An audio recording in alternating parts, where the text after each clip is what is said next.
brand new banger. It's NuKKle HeDD Comics Tuesday. It's fucking Tuesday. We got Lay in the building. We got Cap in the building. Cabs can't make it tonight, but he's here in spirit on Lay. My man, just chilling, brother, chilling. What's up, Cap? How you doing? Doing pretty good. Is that and the father goes shamefully? That's my son. And the other guy goes shamefully. Orion goes, that's my father. Choose fear and hate to run your life. Something you can't do. That was wrong with me from the beginning. I was doing it that way. I was gonna go down that path. I worried. You thought it was Grayson? Sorry, got hurt. It's like not him. Not him. Back his brain for somebody, anybody that can help, and remembers. Freeze. The media. Randall Savage. Randall Savage. With his knowledge and all other shit and his capacity to learn. Absolutely. This is the only vegan I'll ever eat is grilled chicken wings, because that's like vegan to me. You know what I'm saying? Because the chicken wings are supposed to be fried, but you grill the chicken wings and you put it in some sauce and give it some blue cheese. Is vegan. That's vegan. Like regular moo cow fuck milk. Put it in some Honey Nut Cheerios. Vegan, because Honey Nut Cheerios is good for your heart. You know what I'm saying? Can I steal the question from Cabs? I got it right. I would also like to steal. I would also like to steal. I would also like to steal. You're too late. Wow. Word. He be like, I got a left elbow and a right elbow. I can break your face with an any elbow. Make sure that you get elbowed in your elbow with an elbow. Got the arm ball, get the phone ball, get around with the bomb with the bomb ball. Daddy's gonna take you to Jersey Shore. Yo, what's going on, everybody? It is fucking Tuesday night. You know what that means. NuKKle HeDD Comics, we in the building. What's going on, Cap? Not much, man. Just realizing that yet again wearing the sweater and sitting in the spot from the opening. Somebody got to shit. But yeah, so I'm watching this video, right? And this dude is saying that they should have sacrificed. So he's saying that them sacrificing Natasha for the Soul Stone in Infinity War or an Endgame was a mistake, right? That Nebula would have known that you would have had to sacrifice somebody for the Soul Stone, and she had to have told them that. And why would they send these two people? Yada yada yada. And I'm sitting there going, one, Nebula put together that he took Gamora there, and he came back by himself. It doesn't necessarily mean that he sacrificed her for it. It just means that he killed her. That's all that Nebula probably saw. So I don't think she would have been like, oh, he had to sacrifice Gamora for the Soul Stone, because everyone knows that Thanos loved Gamora more than anything. But then he came out with the he would have sent Bruce with Natasha. And Bruce would have taken the fall, because they would have assumed that the Hulk would have saved them. But it would have been that Bruce died, but the Hulk didn't. So now there's a Savage Hulk that Natasha can control, but Bruce is dead. And then after the Endgame movie, they would have had Secret Invasion. Or no, they would have did some shit with Scarlet Witch's kids. And you know that the whole arc in the comics where they try to erase her memory and they're like, we shouldn't band together again. That's how they split up. And then Scarlett Johansson, Natasha is the leader of the new Avengers that she does, and she has the Savage Hulk and all that. And they have Secret Invasion with the Skrull. She can't beat them because they manipulate the Hulk, and like they can't, she can't stop the Hulk or whatever. And the whole arc of her getting redemption with the new team and yada yada yada. And I'm like, it sounds cool, because then that would have led to Thunderbolt Ross fucking trying, turning into Red Hulk to stop the Hulk from being a savage, and the leader, whatever the fuck case may be. And then Thunderbolt Ross makes his own new Avengers with these people. Like, it sounds cool and all that, but in reality, wasn't Scarlett Johansson done with Disney? Didn't they have a problem? Yes. But now, let's think of this logically, though, for the movie purposes. Yeah. You want to send Bruce Banner to die so that we have the Savage Hulk. Yeah. who this man's own explanation says that he gets manipulated by the Skrull and Natasha can't control him. Yeah. So you want something that Natasha's 50-50 on trying to control. Makes no fucking sense. Also, here's the thing. If Bruce Banner dies and the Hulk lives, I don't think he turns into a savage. Because remember, right before this, the Hulk was in control during Planet Hulk or Ragnarok. Yeah, The Hulk doesn't forget. You know what I'm saying? So the Hulk would have probably felt free.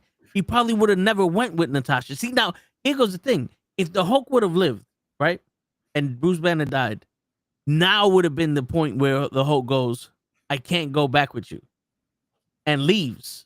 Goes back into his time and leaves, and goes back to that planet where he was the King Warrior, whatever the fuck case may be, because he felt like home there.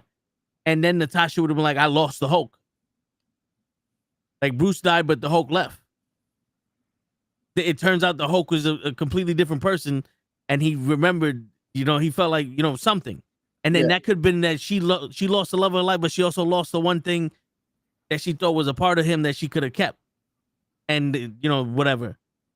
And then that would have led to the, World War Hulk movie in the future. But that would have. But here's what everybody's missing. Natasha had to die because she had the connection to Bucky. She had a connection to Cap. She had a connection to Iron Man. She had a connection to Rhodes. She had a connection to Hawkeye. Hawkeye had the other, Hawkeye facilitated all the other angst. Because once they see how distraught he was, everybody else, like Thor, who didn't really have, Spider-Man, who didn't really have, they all can and adjust accordingly. She made the perfect sense to go. She was connected to a whole bunch of people. And to make her sacrifice herself when Clint's like, no, let me do it, makes even more sense. Because what's sadder? Going out there and like, shit, I lost Natasha, or coming back and going, one of us had to go. She beat me to it. yeah. No, trust me, I get it, because to me, what he's saying sounds okay, but it's also, you're a super spy. You're going to some place that you're going out of space. You're going to another planet. Who can you trust the most, Clint? It's like Budapest all over again, right? So why wouldn't they go together? Cap and Tony went together. The Hulk at this point was the only person that knew Doctor Strange, because he landed in the thing and he told Doctor Strange all about the stuff, and he knew about the stones and all that. You know what I'm saying? So he could have went and got Doctor Strange. So I get why they did that. The Hulk, Thor had to go where he was going. Rocket went with Thor because he knows he has the technology to take the ether out of this girl. It makes sense for them to go together. But my thing is, he's making it seem like that's the biggest mistake that the Marvel made for the whole after Endgame. No, the biggest mistake Marvel made after Endgame was introducing new characters For no reason. for 10 years later. Yeah. They didn't commit to one thing. Yeah, like Shang-Chi was introduced just so. What was Shang-Chi, 2022? I believe so. Right? Because it was just coming out of the pandemic or whatever. That was the first movie we saw after the pandemic. And he's not 5 years later. We still haven't seen him. Yeah. Because we're waiting for what? For the next Avengers movie? The Eternals. What did we say coming out of that theater? The Eternals set up shit 10 years down the road. Yeah. And then all the Eternals shit that was supposed to set up the next phase, which was Kang, it was only Ant-Man and the Wasp. Thor had nothing to do with Kang. Yeah. Multiverse of Madness had nothing to do with Kang. The Loki show, but that was the Disney Plus shows don't feel MCU. The Disney Plus shows don't count towards the movies. Which I want to have a conversation with that also, but so what I'm getting at is if they would have committed to one thing, where it kind of seemed like right after Endgame with Shang-Chi, they were going with Bruce saying the words, "Welcome to the circus." Shang-Chi's now a part of whatever they're building. And they did that with Shang-Chi. Then they introduced Kamala Khan, and then they introduced Hawkeye, the girl. And then Kamala Khan is going around trying to recruit people. So it's like, how many teams are you making? And if that's the case, then why aren't we also dropping hints on multiple teams? Yeah, because you got the Young Avengers, you got the New Avengers, you got the original Avengers. Yeah, because the one thing that was constant in every movie in all the phases was S.H.I.E.L.D. You know what I'm saying? So S.H.I.E.L.D. was the glue that kept it all together and made it in the one universe. And they were trying to build the Avengers. But what else was happening? We're trying to build another super soldier. We're trying to build Iron Man suit. We're trying to make another Hulk. You know what I'm saying? We're trying to replicate the heroes that Fury found because people don't believe that they're worth having the power that they have. So that was also another thing. So it's like, okay, so what are you doing? That could have led into we got Cap. We got the new Captain America here, U.S. agent, because of the trials of trying to make a new Cap. You know what I'm saying? We got the Red Hulk because we try to make a new Hulk. We got a new Iron Man because we try. You know, it could have been the thing where they made a fake Iron Man, but Ironheart was the one that actually could put everything together. And then they used her technology to turn it into the vibranium shit. Yeah. And then you got somebody who had like Valentina who had the bright idea of like, yo, we could put all these shits into one person, bam, there's a century. Yeah. Because that's what you would commit on. Because they committed, what if we gotta fight somebody in outer space? We need a group of extraordinary people. And they could always be like, well, that fight isn't over just because you fought Thanos. So there's always somebody trying, but now instead of for someone trying to get a group together to protect the planet, it's world power. It's the race to go to the moon. It's the nuclear race. You know, it's we have now developed that where every country has their own thing. People are trying to get into Kung Lao because of the Iron Fist power. People are trying to get into the mystical shit with Shang-Chi because of their mystical arts. You know, they're trying to get into Wakanda because of the vibranium. We could have had a thing where it's like, yo, that big celestial in the sea, we're trying to figure out what the fuck this is, and the scientists working on it, and they found multiple stuff. They could have just hinted to that. It didn't need to necessarily be this whole thing is vibranium. Because now we got literally another Wakanda full of vibranium. Full of animanium. So I thought animanium was like a rare metal. So was vibranium. But name one substance on this, and I know vibranium is not from Earth, right? It came here in a meteor. Yeah. But guess what? The same shit that the solar system and the expanse of the universe is made out of is the same shit we're made out of.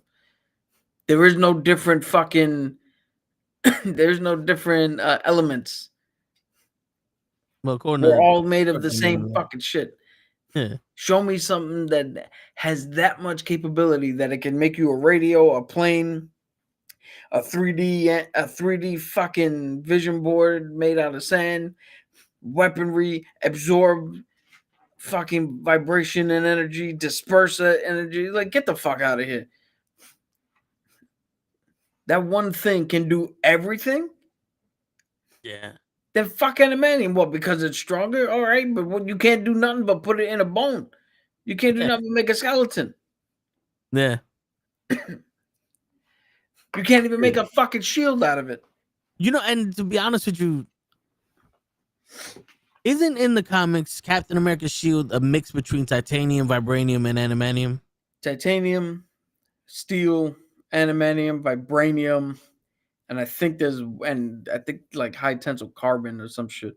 Because the issue is a fully vibranium shield that's what US Agent had was unbalanced.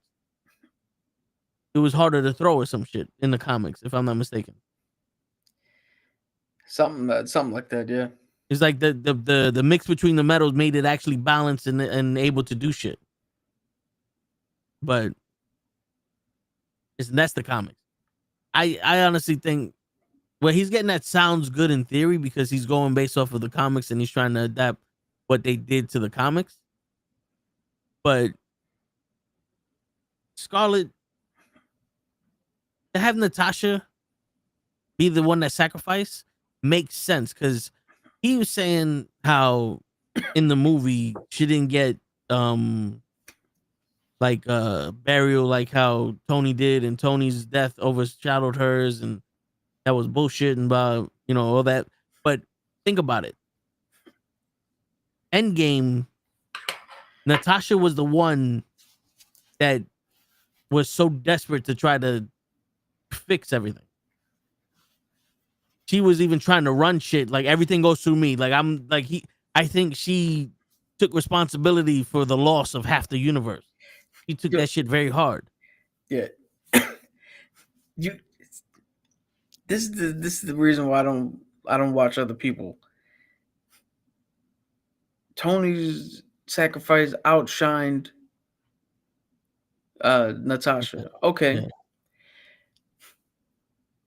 Steve Rogers went and lived an entire fucking life with the woman he loved. Moments after ripping Tony Stark away from his daughter so he can go die in the battlefield and bring everybody back.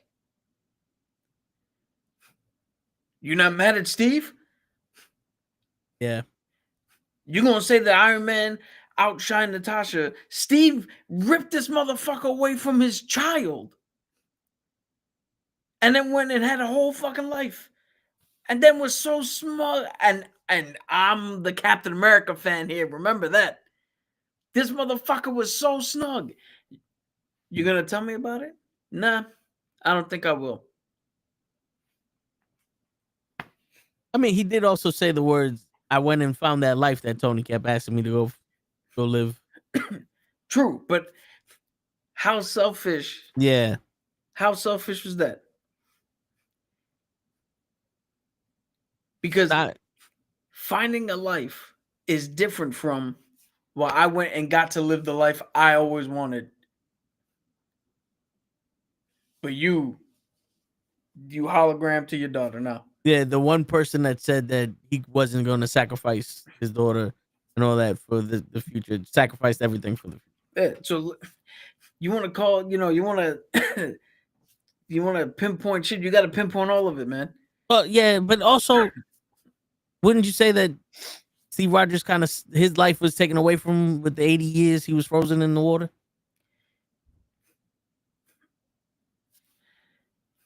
He sacrificed his life to stop the Tesseract from doing what the fuck it was doing with that boat. I mean, with the plane. Yeah, there's a deleted scene that's now all over YouTube where Rhodes goes up to him and goes, "So, you had to go down with the plane?"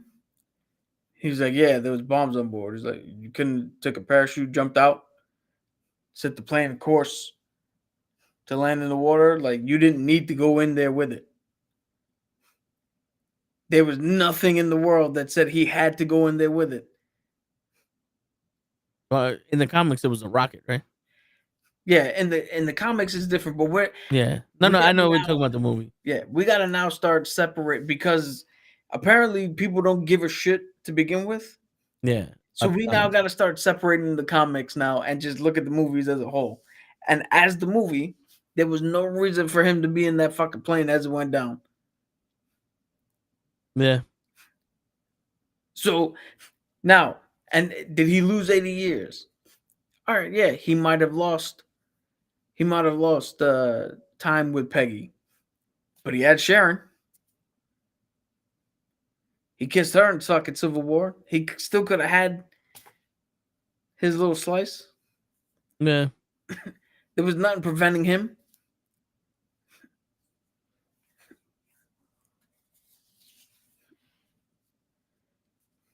All right. So that was just what he said. What I wanted to get at was something different.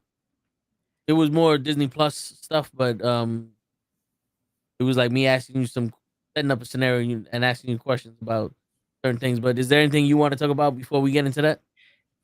Yeah, small little bit of news. It has been to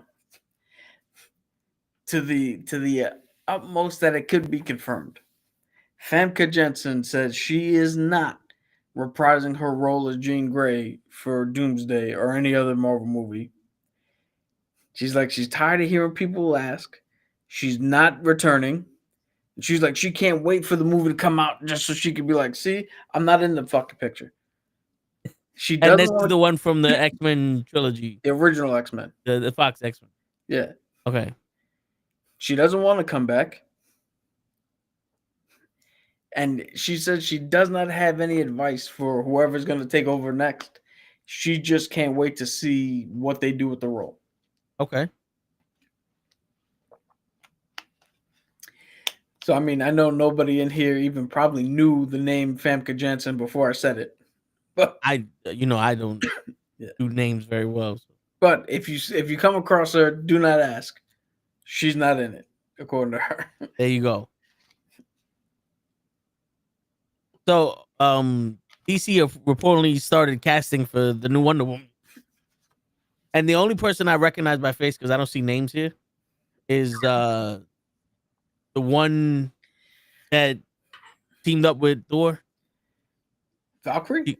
No, she got her hand cut off, and she's like, "I'm going to Oh, Valhalla. Your hands in Valhalla." Yeah, Jamie Alexander, I think her name is. Yeah. Lady Sif. Yeah, she was also in that TV show where she went back in time and she got her memory or something. No, she lost her memory and was discovered with a whole bunch of tattoos. It's called Blind Spot. Okay, yeah. So her, and then there's like 3 other women. I don't know. Can Maybe you put the pictures Yeah. up? Let's see what. These are the people. I guess these are fan shits or whatever. Okay. So the top left that I'm seeing is Alexander Daddario. She was in Baywatch. She was in Percy Jackson. Okay. True Detective. That she's been fan cast for years. The lady next to her is the lady from Andor. That's Andor's wife. Okay. She's right now, I think, the one who's on everybody's list, like the number one for everybody. And I'm not quite sure who the other one is. She looks like the lady from Moon Knight, but I could be wrong. Hold on, give me a second. Let's see if the old Google can tell me who the fuck that is. And you switched it right as I was as I was trying to take the fucking picture. Oh. Hold on, let me put it back up.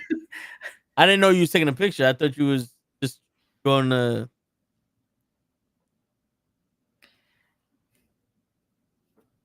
All right, you can take it off now.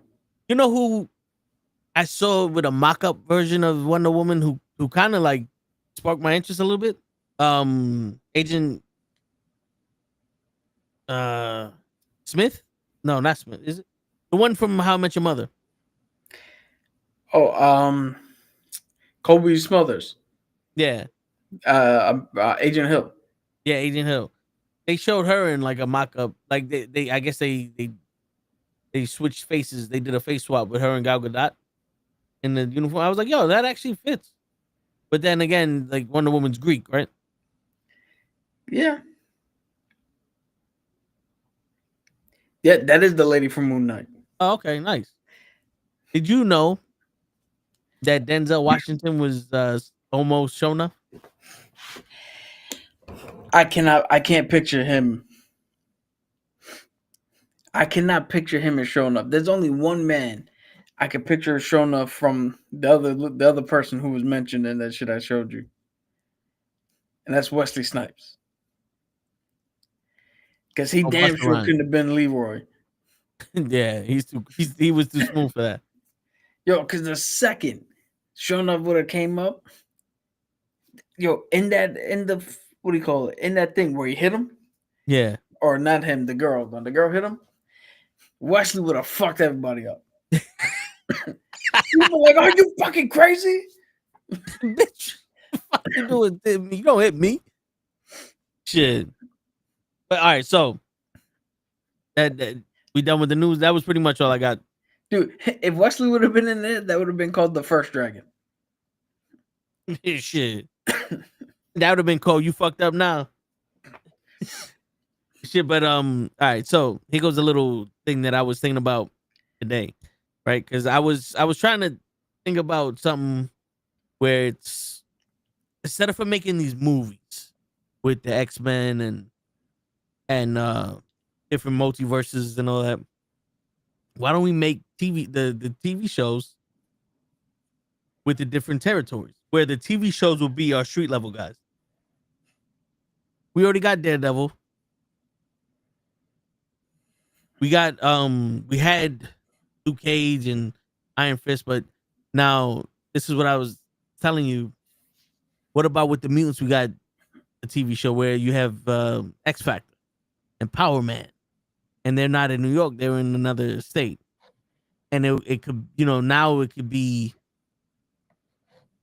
all throughout the country with the TV shows. That's one. I would. Who would you put for that? And two, how would you make that go? Like, how would you receive that? All right. But judging off of what you just said, I would receive it as, God damn, there's so much more shit we gotta fucking watch now. And be like, yo, we're too behind on X-Force because we've been watching Luke Cage, or like the way they'd have to string it together. It'd be like listening to an album. It just one goes into the other, goes into the other, goes into the other. I mean, pretty much like what they're doing now. But it's, you got this new phase. Like, imagine they didn't fucking spend all that damn time with Ant-Man making a movie out of it, but they did Kang and his shit in the TV show, or you have another universe TV show.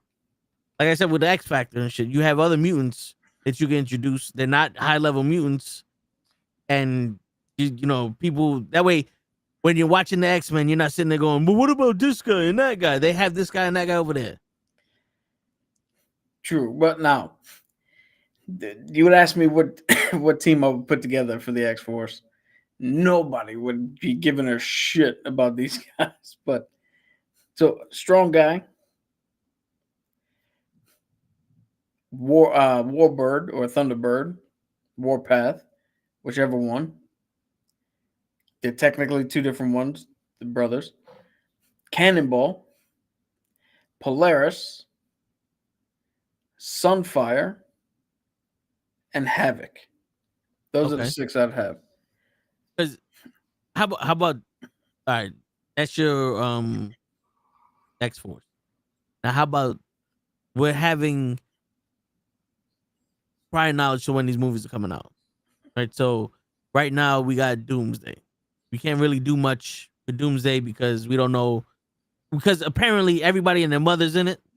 Yeah, except Famke Janssen. It's a 17-hour long movie that's gonna take place in 45 minutes because all these other movies are too long, and everybody's in it, and everybody has their theory about Tony Storm and Tony Stark having a baby, making Victor Von Doom, and all this bullshit. There's too much shit going on now. But later on, let's say they turn around like, yo, the X-Men movie comes out. And the next movie is another X-Men movie. Now we go, okay, there's an X Factor show, there's a Morlock show, and there's another show that deals with the Congress and how they're trying to get X-Men, mutants and everything into society, and it's not really working. So that way, all that shit is already explained before the next movie. So it's kind of like, here goes you love X-Men, you do this. Here goes your X-Men bundle. You can now watch. And when the Morlocks show up in the movie, if you would have watched the TV show, you know what the fuck they're about, and we don't have to explain shit to them.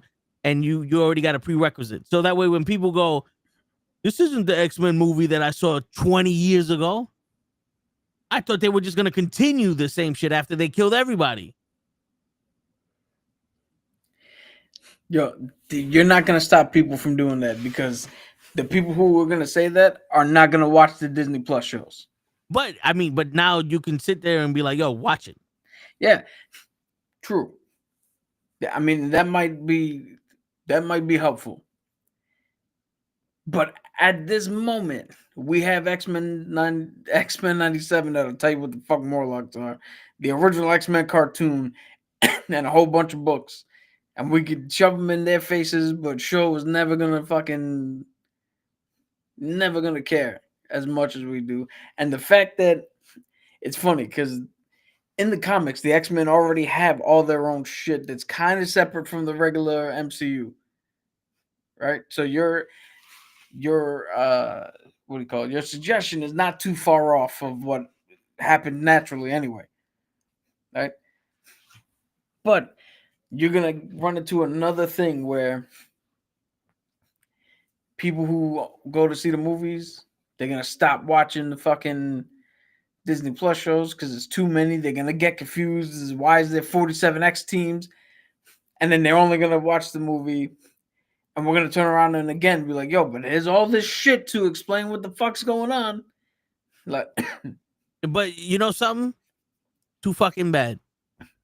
But my point was the fact that your suggestion was to put all this shit out there to already have explanations for if something shows up. As a comic book fan, that's the fucking kiss of death. Because it's so easy to just go, who is X-Force? Oh, this group of X-Men? Cool. All right, done. No more explanation needed. But the thing is, like, but now you're making the shows off of your own shit. Because how many things did we say that happened in the comics that didn't happen in the TV shows or the Fantastic Four? Like, if we would have had a show after the Fantastic Four with Mole Man, and it's the underground shit. Yeah, hold up. Let's rewind. The Penguin series. Everyone loved the Penguin series. You saw Batman was introduced in the movie. Penguin did his own thing. Now we know who the Penguin is. If there's another Batman movie and the Penguin is the fucking bad guy, people are gonna be like, oh, I know about the Penguin. If you don't know about the Penguin, you gotta watch the TV show The Penguin, because that shit was badass. And yada yada yada. If they come out with that fucking I won't call him Mudman. Clayface. I know who Clayface is. He's gonna be in the movie. Oh, this is okay. Now we got our whole shit where it's literally the heroes are in the movie. So you have a Spider-Man TV show with like Tombstone and some other dude and all that, and they're running shit. And then they were in the movies, but Spider-Man's only in the movies. And like, why isn't he in the TV show? One, because Tombstone goes under the radar, and Spider-Man's still that friendly neighborhood Spider-Man that only helps out, people he knows that need help. Bodegas. You know what I'm saying? So yeah, so that's how you can you can make a Spider-Man universe for Spider-Man with the TV shows, an X-Men universe for X-Men with the TV shows. You could do the same shit now with the Fantastic Four. You can start building the fucking Doctor Doom shit. You know, where instead of for having shows that don't mean nothing like Moon Knight, have shows like Moon Knight that are interlacing fat in the stake. Where, yes, if you didn't watch it, you didn't miss nothing. But if you did watch it, you know a little bit about what's happening. There's something that they said explained a little bit here. Because what if Moon Knight would have said something about the big ass celestial in the fucking ocean? What if like the god would have been like, you're lucky that people stopped that shit from exploding this fucking planet. Or we're lucky. You know, like the gods were talking amongst themselves about, yo, we only have X amount of time before this motherfucker comes and judges us. So we got to get a shit in order. You know, something to the point of maybe I don't like the X-Men, but I like Moon Knight and what's happening here if they introduce Eternals. Then when they have like another Eternal movie or when Sebastian, whatever fuck that Eternal comes, oh, I know about this. Now you can pick and choose what movie you want to watch because you're invested in this. Like the Daredevil on Netflix. People love the Daredevil on Netflix. They don't like Luke Cage. That's fine. Watch the Daredevil. It's interlacing, but they're not completely coherent. You know, they're not relying on each other. So if they came out with a movie, like a Kingpin movie where Daredevil's in it, people who love the Daredevil show, boom, we're going to go watch this because Daredevil's in it. Same shit like with fucking Crystal Clear. They make a movie with him in it, but Luke Cage is in it. Boom. Now we're gonna watch because Luke Cage is in it. Yeah, I don't disagree with you. Right, all that makes perfect sense. But you were talking to. You have to realize that you're talking to people who already say that there's too much shit to watch. Well, and your response is add more shit for them to watch. They only say that because they don't like the shit that you're putting out. Think about it. If wrestling was better, like, did we say there was too much wrestling when there was literally 2 different wrestling shows happening at once on Monday night back in the day? We was like, yo, there's too much wrestling to watch. It's like, no, we watched back and forth and we recorded one and we watched the other one afterwards. Yeah. When there's something we like, we put up with it. Yeah, but we like this. No, that's what I'm saying. But have we ever been like, damn, I can't watch Miss Marvel because in 6 months another show's gonna come out? We watch all of it. Yeah, but the Disney and Marvel are not worried about us. No, I get it, but also if you think about it, that can also spread out the timeline in which movies are made. Because you said it, they're making these movies too fast. So you can make the TV shows and then have the movies breathe a little. I would argue that it's harder. It's going to be harder to make the shows faster. If you make them at the same time and you just release them one after, you know what I'm saying? I mean, I guess, but I got to look up. I got to just logistically what that would be. Because look, you have Marvel Knights.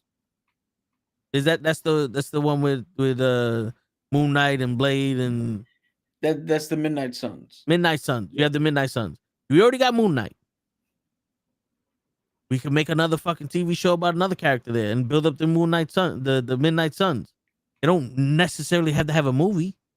This isn't wrestling where we need a pay-per-view to culminate the story. They don't have to have a movie, but they can all join together and have a Midnight Suns fucking run. You know? And this is all on Hulu. So it's not on cable TV. So now, here's the logistics on why it'll never happen. Okay. For Daredevil alone, it costs $129 million to produce the season. Now that's the budget of Captain America. That's higher budget than Thunderbolts. That's the budget for Fantastic Four.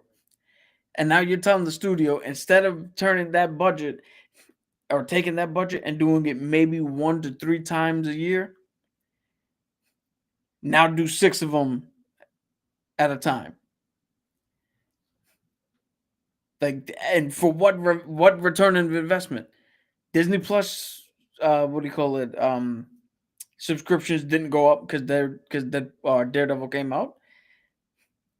Like, they're gonna have to raise prices again. Nobody, like, you know what I mean? So again, your idea in and of itself is not bad because you're just doing what comics do already.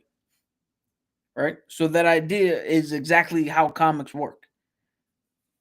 But logistically, it ain't gonna make sense for Disney. And I'm telling you, people like the people I work with show at all of our boys, they're not invested like we are. And much like comics, because it happens even with comics, there's rarely a person in the world that you talk to who's reading every single comic. And it's like, yo, this comic has what do you call it? Ghost Rider's perspective from World War Hulk when he showed up for 2 panels in the main line. So I'm gonna go read that one to see. There's rarely anybody who does that now. Now everybody just picks a run, they read a run, and that's it. So again, what you're suggesting is how comics naturally play out. Is you tell stories everywhere, and at some point they all come back together. But I don't know how realistic that is, though. In today's climate, with Disney losing money every time they turn something out, now you want them to put a whole bunch of shit on Disney Plus, who we're not even sure that that's making money for them. You know what I'm saying? Like, I'd be better if we got one Andor level fucking Disney Plus, or you know what, we can throw Daredevil. Let's go with Daredevil because Daredevil was fucking awesome. We get one Daredevil fucking Disney Plus show a year that goes, instead of 8, 12 episodes, and one good Thunderbolts movie, because we're only using the new shit now. Yeah. 1 to 2 good Thunderbolts movies a year.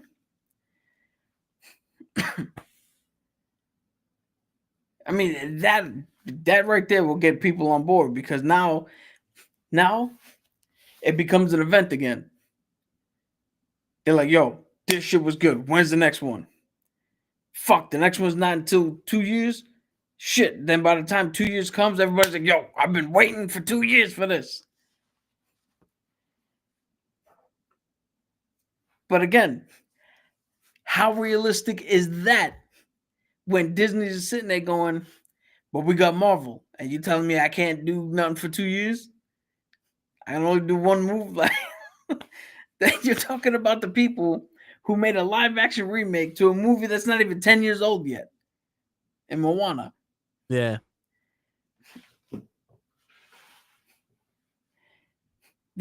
This thing is a hard conundrum to solve, because no matter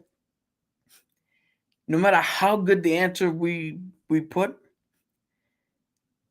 there's an equally like reason why we can't. This is one of the rare instances where it's literally just as bad as it is good on each side. Well, it's also because like James Gunn is putting out TV shows for DC, and yeah, the issue with that is that it's looking like, all right, he's doing this for a purpose, and we're gonna get used to some of these characters. But Marvel is just like, oh look, we're just making shows to make shows. True, but did we watch Creature Commando? I watched like the first 2 episodes. Yeah, so whatever happened in there, I don't know what the fuck happened in there. I don't know how that ties into Peacemaker. I watched Peacemaker begrudgingly. We all know that. Yeah. So, am I gonna watch Peacekeeper season 3? Fuck no. Am I gonna watch another one of his movies? Yeah, because Superman was dope. I'm curious to see what he does with Supergirl. We also got the Lantern Corps. Yeah, I might check out the Lantern Corps. But if it has a character that's just as fucking dumb as Vigilante, yo, that's gonna be a fucking slog for me to get through. I'm gonna be sitting there like this, just scratching away the fucking blood in my head, like ah. Yeah, that was. I was like, yo, is everybody got to be stupid? Yo, because James Gunn has already said that the Green Lantern is the most R-rated fucking show he's got, and we're talking about Peacekeepers already out there. What's his name? Nathan Fillion, who played Guy Gardner, said he's never cursed more on a fucking production than he did in Lanterns. And again, we just saw Peacemaker, where the dude got depressed and threw an orgy in his house. Yeah. And didn't Green Lantern say he was the king of sucking dick or something? Something like that. During the interview? Yeah. And you're telling me now you're taking a show about motherfuckers with strong willpower and the ability to create whatever they can think of. And that's the most gritty, R-rated, I'm gonna curse all. That's the one that gets like that. So we'll see. Because here's your proof, then. Wrestling, kind of like the MCU and comic book movies, has decreased, has been on a decline. There was a small spike in the last year or the last 2 years. There was a small spike where it started going up. But what did I do? I used to watch Raw, SmackDown, NXT, AEW. Now I don't watch AEW. I don't watch Raw. I don't watch SmackDown. I stopped watching TNA. So now when I get to the pay-per-views, I'm like, I don't know what the fuck's going on. And your answer to me would be simple. Go on YouTube. Look up a small video. Because they used to give the video packages, but now it's commercial. Yeah. Right? So I'm living proof right now that adding more shit isn't really gonna turn the tide. Because I think the most consistent wrestling I watched was LFG. And does that have anything to do with the main roster and pay-per-views? Absolutely not. I can't even remember the last time I saw Tara May Steele or whatever the fuck her name is on NXT when I did watch. She came in and suplexed Ethan Page once, and that was it.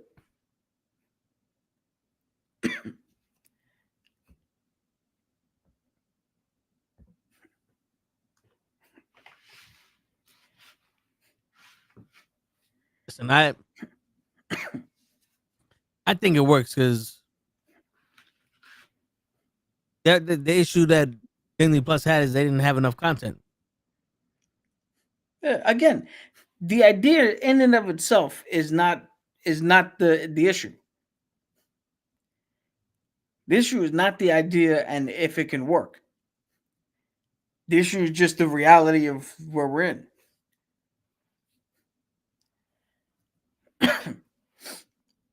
Just like the Jets. The theory of trading away to get Joe Burrow or Trevor Lawrence or a decent quarterback that you can have of your own. The idea of it is not a fucking bad idea. But the reality logistics is like, really?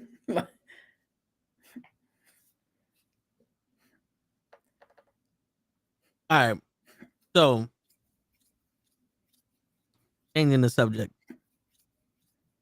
TikTok has these things where they describe comic book character. And I saw one where it's the Hulk, and he's like, "Who could beat me?" And he was like, "I destroyed planets with stepping on them. I've knocked out Celestials. I did this. I did that." And then like the next thing is the Juggernaut beat him. So without going and win every fight, like legitimately, how come the Hulk can do all this amazing shit, but then the Juggernaut beat him?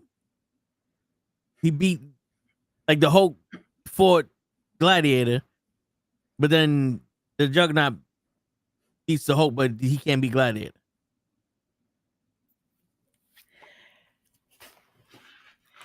All right. I'll tell you right now. This is the easiest way I can say it. 2011, I want to say.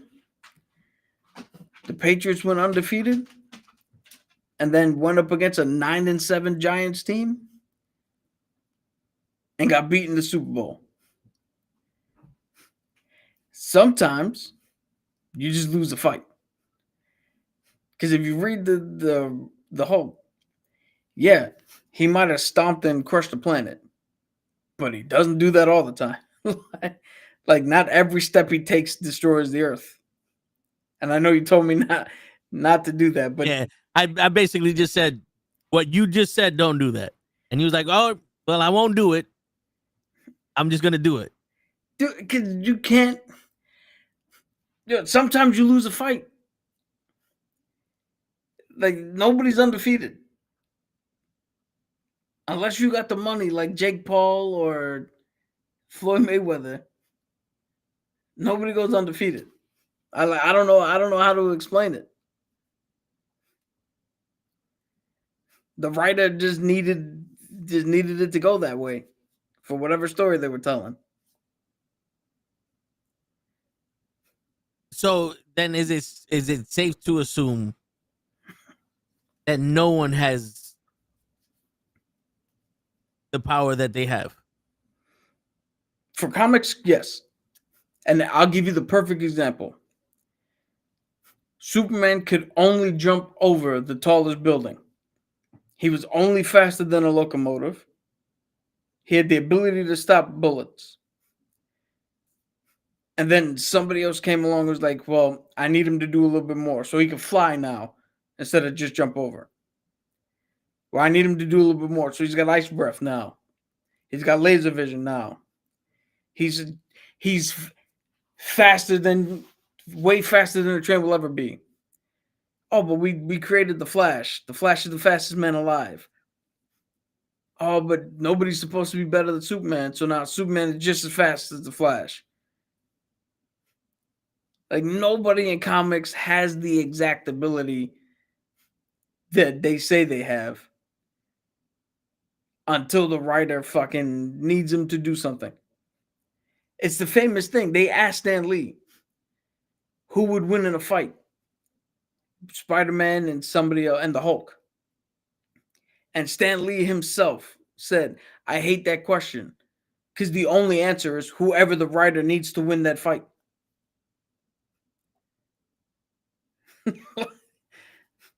Like, that's coming from Stan Lee. There's no way. You might be able to, what do you call it? You might be able to look at Francis Ngannou, right? And go, yo, he's got knockout power. He's got strength. He's beating the fuck out of everybody. How do you lose that boxing match? To me, it doesn't make sense. But you can look at it and actually tell me his technique was wrong. His this was blah. His blah, blah, blah. But that's the same as telling me, or that's the same as me saying, well, he doesn't always fucking crack the earth when he walks, now does he? Like, so I mean, you can't separate the two because in reality, it's just that's what they wanted to do with the story. I feel like this is not going the way you wanted it to go. No, this is what I'm trying to get at. It's no, because what I'm trying to say is, like, I I need clarification because it seems like every time I'm getting information, there's always contradiction. It's like the Hulk is the strongest there is, but then somebody says that his strength measures up to Thanos, or it measures up to this guy, and I'm like, how is he the strongest there is, and he's not as strong as Thanos? Okay. So here's I can answer. His strength base level measures up with Thanos. But he's the strongest there is because there's not one instance that without augmentation of some kind that Thanos has ever done anything like what the Hulk does. There's not one moment where Thanos on his own, without a power stone, without a gauntlet, can rock up and crack the earth or a planet with a step. But the Hulk has been able to do that at least once. So that's where it comes into play, is base level. They're here. But where the Hulk has been able to push is far past what Thanos has done. So how would you be able to measure DC characters and Marvel characters? Because one of the ways that they described Lobo was that his healing factor makes Wolverine look like he's a child. Yes, that's true. So the only way you could do it is you take them at their base and you forget any storyline that they've ever done that's extraordinary. Or you can either do it that way, or you could turn around and go the opposite, and you forget about base and you only look at what they've done in the extremes. So Lobo's healing factor has done, is whatever. But Wolverine has fucking regrown limbs, organs, everything from a skeleton back to full. If Lobo can't do anything like that, then Wolverine's healing factor wins. Deadpool has regenerated from a fucking atom. If Lobo can't do that, then Deadpool wins. So that's how you would. Okay. Those are your two options. You either take him at base value with none of the extreme shit, or you only look at the extreme shit and see who's more extreme. All right. So then, with in Infinity War, we saw that Thanos was well equipped to use the Time Stone the same way that Doctor Strange used. So that's like a little hint that he knows some kind of magic. He knows magic in the comic books, right? So Thanos has. See, this is the small issue with the movies is Thanos has a knowledge of the Infinity Stones. The Time Stone, yes, has been shown to be magic because of where Doctor Strange found it and how he had it. It's the Eye of Agamotto. But what did Thor say? Science and My magic. science is what you would call magic. Yeah. So I don't think Thanos has a knowledge of magic. He just has a knowledge of the science behind how that time stone will work. Because if you look at it, once you understand that it's time, there's no magic in just going, okay, if I can figure out how to manipulate this stone, going forward and backward in time is easy. So how did Thanos curse Deadpool with eternal life then? I believe he got death to do it. He talked death into doing it because of his jealousy. Because remember, if you die, death shows up. Yeah. If you can't die, what's she doing? She ain't coming to see you. And if you can't die, you can't get into her realm normally. So that made perfect sense to get her to curse. Because why would One, Deadpool would never see it coming because he's just like, oh shit, Death's coming to see me. Two, you know how annoying Deadpool is. I doubt Death better than I. I doubt she was like, oh no, not my man. She's probably like, Wade, yeah, no, he can't die. Get him out of here.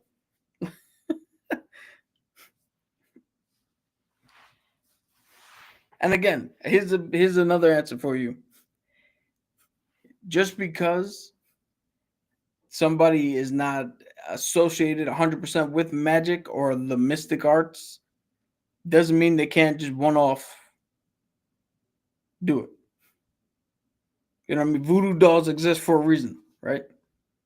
You don't have to be the witch in order to fuck with somebody. They give you the voodoo doll, and then you do whatever you do, hoping that it has some sort of effect. Yeah.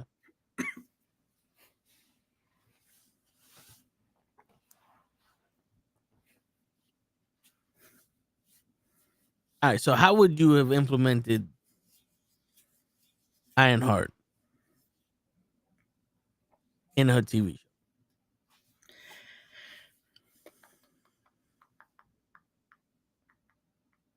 Because to be honest with you, Okay, I got it.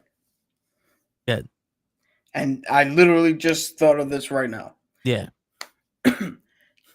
So we make it that coming out of the events of Wakanda Forever and knowing that now knowing that her best friend and her stepfather were murdered in the streets of Chicago, she rejects any help from Wakanda because she doesn't want to be involved in that life anymore.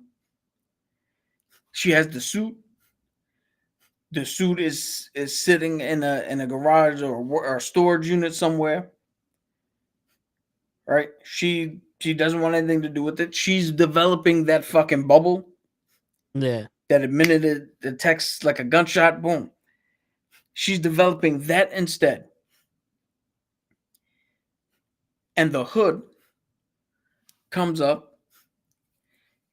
Some recognizes her because you would have to believe that the war in Wakanda with fucking the people from Talokan and another Iron Man suit flying around would have made the news.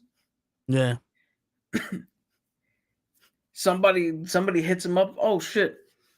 The girl with the suit is here in Chicago. Well, then they go to steal the suit. They go to, because they needed to take whatever. And then how do you prevent him from taking the suit? Well, I got to put it on. Once I put it on, now I'm dragged into this world. You can even drag her in further because, okay, you think you got the suit and that's going to protect you, but it ain't going to protect your mom. You want your mom safe? You do what I tell you. And that's how you get her to work for the hood. And why am I a threat? You show why the hood's a threat. Because of the hood or whatever magic power he's got. Yeah. Some shit that she's like, yo, what the fuck is that? And then you what do you call it? You do the thing where you introduce Mephisto. But Mephisto's only interacting with the hood. Okay. Because it leads to this. The next time we see Ironheart, I almost said Iron Fist. Next time we see Iron Fist, God, bro. I got it right and I almost got it wrong, so I'm gonna say it wrong. Yeah, I pulled the fucking situation. For anybody who knows that deep cut. But the next time we see Ironheart, we meet her at that moment. It's like, yo, they're trying to recruit her for the Young Avengers or whatever. And it's the moment. Do you step up when we call you or not? And we leave out the whole, well, she made a deal. So what does that mean now? This is manipulating her in the Young Avengers. Like, why would you recruit the minute you find out that she made a deal with Mephisto? She's off the team. Why in the hell would you recruit her for anything? So you kind of wrote yourself into a bad situation if you're Marvel because we know she took the deal. We know she's selfish. We know out of everybody she brought back her friend and not her stepfather that would have helped her and her mom. Or she didn't make a deal big enough for both of them. If you're gonna sell your soul, why not try to get both? Like, there's too many questions that are unnecessary that has spawned for her taking the deal with Mephisto. But you could have easily just had it that Mephisto was helping the Red Hood, and the tag at the end is Mephisto helping someone else. Introduce another character that we don't know, or introduce a character that we do know. That would have made more sense for Mephisto to interact with and make a deal, like Valentina or some shit. And then what do you call it? Although I think Thunderbolts might have been made before, like actually made before Ironheart, or Ironheart would have been made. Either way, you just put a different character who makes more sense to deal with Mephisto as a teaser at the end, as a tag at the end of that. And you let her, huh? The leader would fuck with Mephisto. Yeah, somebody. Right? But you leave her out of that, and you leave her with the choice. Is she going to step up to be a hero or not? Because it's pretty hard to be a hero when the thing you made the deal for can be taken away at any time, or Mephisto comes knocking, because he's not going to fucking leave her alone. You know who I think should have made the deal with Mephisto? Naively? The brother. No, I'm not talking about in that series. No. Ned. Spider-Man. He's magic. And, he wants to help out and all that. And Mephisto's like, oh, I can teach you mystic arts. And now that can lead to Mephisto doing shit with magic. And that somebody's actually a magic wielder, and he's trying to help out because now he's trying to stop Spider-Man, or what else? Case may be. You know what else that could lead to? It's one of the least popular fucking runs, but One More Day. Yeah, where now Spider-Man makes a deal just to get Aunt May back because he see that Mephisto's working with Ned, and and it might look tempting. And that has already fucking comic book, what do you call it, credentials behind it. That kind of makes more fucking sense. Because Spider-Man would not have seen the bad shit with Ned until it was too late. Yeah.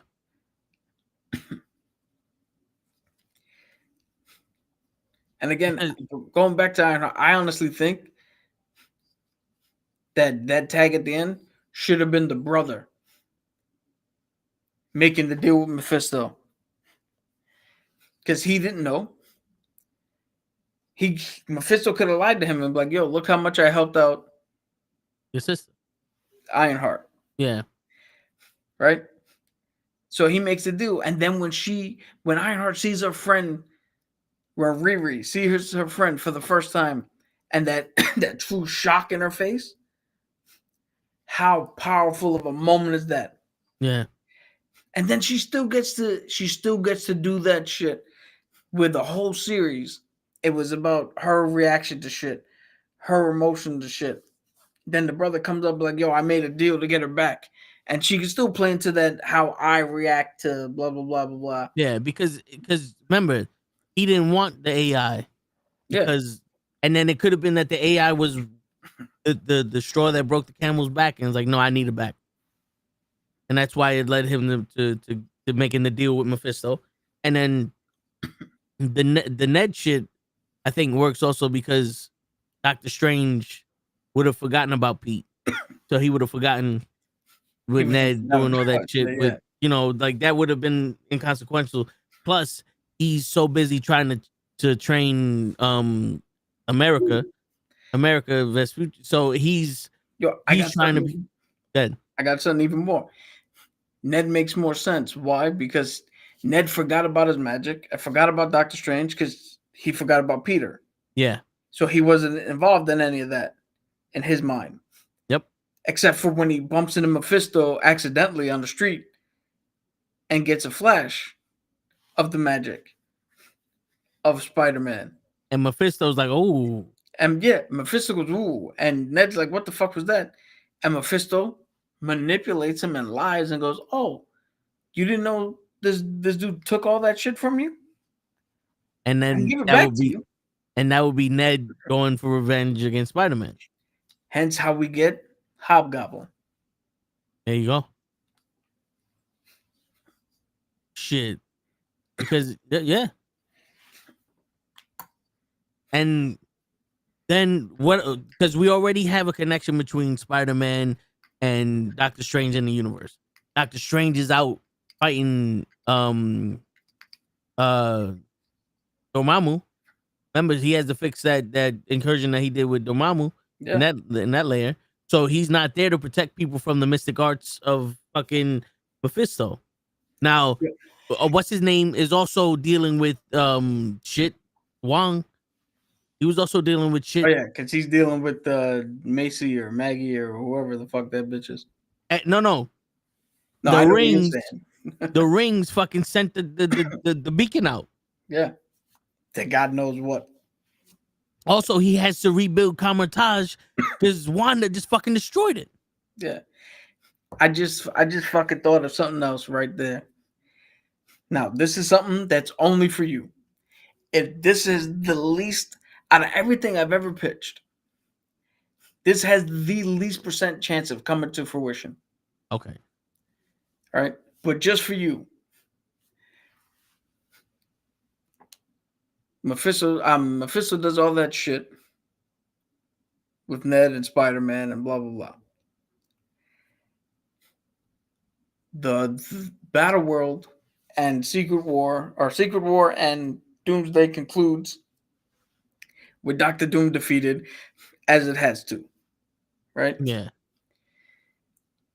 Mephisto misreads the situation.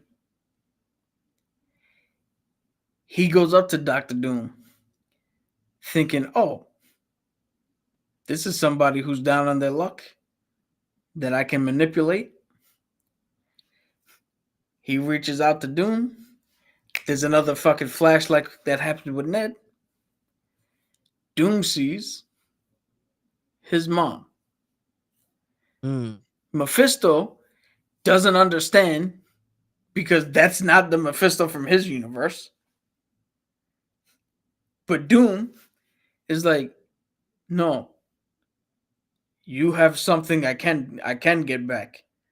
Needing a win after getting beat up for 2 straight movies, we get the Disney Plus miniseries or show of Doom going into Mephisto's realm and beating the fuck out of everybody to get his mom's soul back. I like that one. Bam. I like that. And also that would one stop Mephisto from taking control of everybody. So when they conclude the Hobgoblin and Spider-Man arc, Ned can go back to being Ned. Riri can because Dr. Doom would unknowingly free people from his fucking contracts or whatever they did. And again, that is the most pie in the motherfucking sky. I'm not even pieing in the sky on Earth. I'm pieing in the sky on fucking Sirius X right now. Yeah. But now now this is what I'm talking about, right? And this was the purpose of me saying these Disney Plus shows, because I thought that would be the easiest way to distribute this shit, because with all this shit happening with Mephisto, on the other side of the world, we got Shang-Chi's sister running the underground or whatever. The underground. Shit's happening over there. What's happening over there? We got I was gonna call it thermostat. The shit that the 10 Rings is doing with the soldiers. The underground fighting. Yeah, but what's the name of that shit that they put in Pepper? Extremis. Oh, Extremis. You have Extremis there. They're fighting people. You have other people that have hidden powers. You know, you have the tech, you know, you have the Yakuza. People are still going after Ronin. What else do we have, Cap? We have Russia, who fucking the Red Guardian. Red Guardian. He's always talking about his version of Super Soldier Serum. He's always talking about that, right? And glory, Omega Red. Yeah. Again,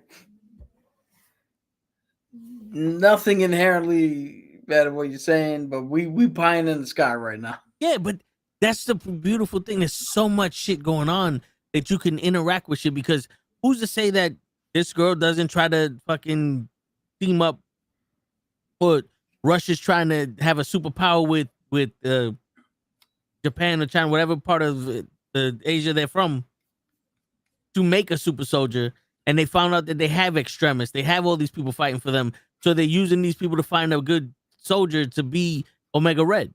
Here's one thing. That's a little too close to real life. They might not go that far. No, I get it. Yeah. Russia, Mongolia? No, I get it. But, you know, and then you have, you know, Colossus is right there. He could be in, how did Colossus, he's a mutant, so there's no failed experiments there, but him and his sister Magic. Now, you have Secret Invasion. You know, that happened. Let's just say that happened. But what was the one thing, like, how did we beat it, right? Let's just say, like, how did we stop this shit? The fucking Kree. The Kree took all those motherfuckers. But the Kree fucked us over. Because Valentina didn't make a deal with the Kree. The Middle East did, or, you know, another part of the country. What's a big part of the country that has heroes? Part of the planet. Yeah, what, in the MCU? Yeah. You know, just like some place that it's like, you know what? We're trying to use the alien tech, and we made a deal with them to give up all the Skrull that were here. And you know what? Let's go out of left field. Japan. All right, Japan. Boom. They gave up because they were holding the Skrull. They already got technology that in real life is like, So let's just go with that. They were holding the Skrull. They had the technology, and the Kree was like, we want them, and they said fuck it, and they gave up the Skrull. And what happened? The Kree implanted their fucking Terrorist, and boom, Inhumans. Yeah. Fuck it. We could do Amadeus Cho. Isn't that supposed to be this girl's son? That's the Hulk, right?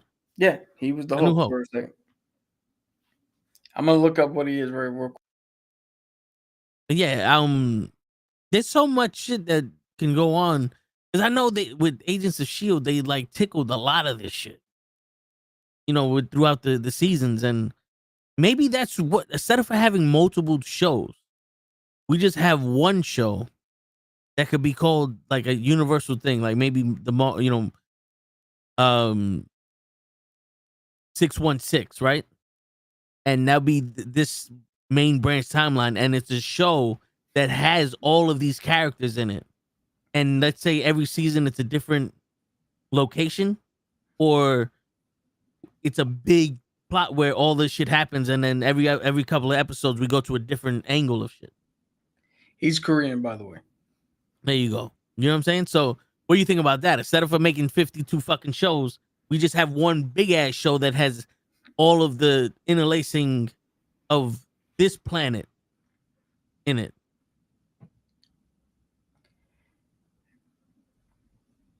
I mean, that might be a little more digestible.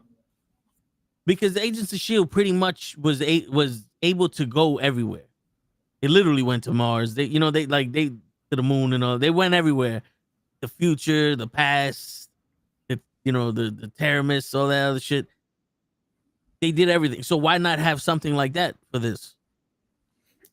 And then you can wonder where Ned is and all this and all that. And it doesn't necessarily have the setup shit in the movies, but we got pretty much, if we would have known, like, oh, this scientist and people are fighting over diplomatic rights of the fucking Celestial in the ocean, we would have seen some courtroom cases of She-Hulk defending whoever Riri for doing her shit with, because she fucked up the Accord. She was flying a fucking machine everywhere. Daredevil fighting people. Maybe he has his own show, but shit like that, where you have like Tombstone and different people. You can have your Flag Smashers there and Latveria, maybe not Dr. Doom, but just Latveria is its own country standing in its own power. Like, we need y'all to do this, and they're like, no, we're not a part of you, motherfuckers. We're our own sovereign nation. There was almost a show in that vein, because they were going to do a show called Damage Control, where Damage Control would have came in after every battle to clean up, and they would have been talking about all the shit that happened behind the scenes, and in between Iron Man, in between Infinity War and, let's say, Endgame. It's like, what happened in that 5-year gap? Oh, Damage Control, as they were doing their own thing, would have been like, yo, you remember this from 4 years ago, and that from 2, and this over here? Like,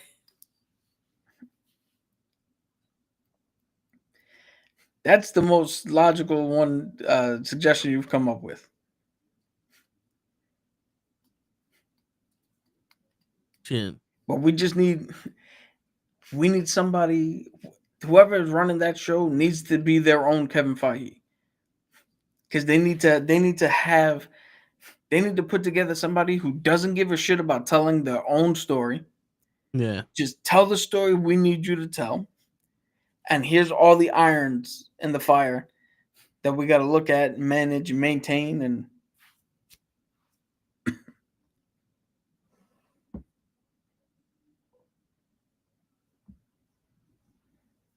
yeah, I mean, it's something. It because you have 25 years, 20-something years of MCU, and it feels like we've started over after Endgame, and I don't mind it. It's just it's taking forever. Where, like, I don't need the shit to be super fast, but I would have liked one story to have been told. Because right now we're going straight into Avengers Doomsday. And the only thing we know about Avengers Doomsday is that the Fantastic Four showed Dr. Doom, and the Fantastic Four came into this universe. We don't know. We know it's 5 years after the Fantastic Four debuted, and we don't know anything after that. That literally happened in the 2 movies before the Dr. Doomsday comes out. So all the other movies, Guardians, Wakanda, Marvels, Avengers, Thunderbolts, until the end. You know what I'm saying? Like, all those movies doesn't really, unless it's like fucking Ultron, where we're gonna connect what they did in the movie after the fact. But it's like, okay, did I need to watch these, or like, what was it? That's a little unfair, because the only reason this happened is because the whole Jonathan Major thing. It's not like this was the plan. I get it, but we'll see. This is the test right here. This is the test to see if we actually need all those 57 interconnecting parts. Probably not, because if you tell a good story in the movie, you don't really need to. But My thing is, if Kang was really that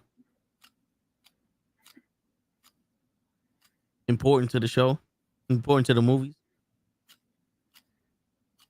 there Fucking are cast his ass. There's a there million are actors. infinite universes. Am I right? Yeah. So maybe that Kang wasn't stopping the hymns. He was stopping the other Kangs that aren't him. The other Kangs that are not Victor Timely. You know what I'm saying? And then Ant-Man wiped out all of his Kangs, which led the door open for Brad Pitt Kang to come in, you know? Or King Kang. Or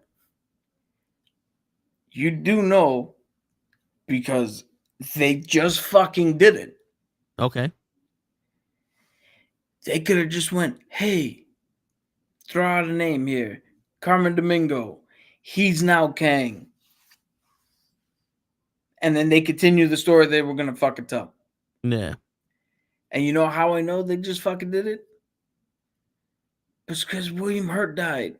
And then Harrison Ford was now Thunderbolt Ross. Yeah. And nobody fucking better than I. Unless you're Show, who probably was confused as to who was who. You probably didn't know Thunderbolt Ross was the guy from Incredible Hulk, Yeah. or in fucking Civil War, or in any of the other fucking movies. Yeah. I don't know why some people can get recasted and some people can't. Yeah. We literally just saw John Krasinski as Reed Richards. And now Yeah. he's Pedro Pascal.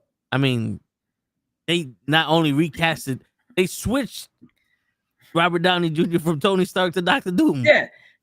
So fuck off with this shit that we can't recast. Like, am I glad we're getting Doom? Yeah, You know- kind of, because I'm intrigued. And if it is really the way they say it is, I'm all for it. But you could have just stuck to the fucking shit. The guy they got to play Wonder Man could have been the new Kang. Yeah.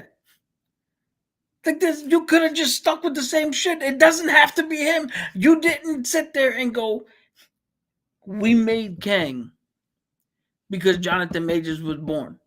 Yeah, like they switched the fucking Nick Fury for Samuel L. Jackson. Yeah. You could have just been like, yo, fuck out of here, dog. Like, Yeah. But I think they also trying to get too cute. Kind of like with the Star Wars shit. They got too cute.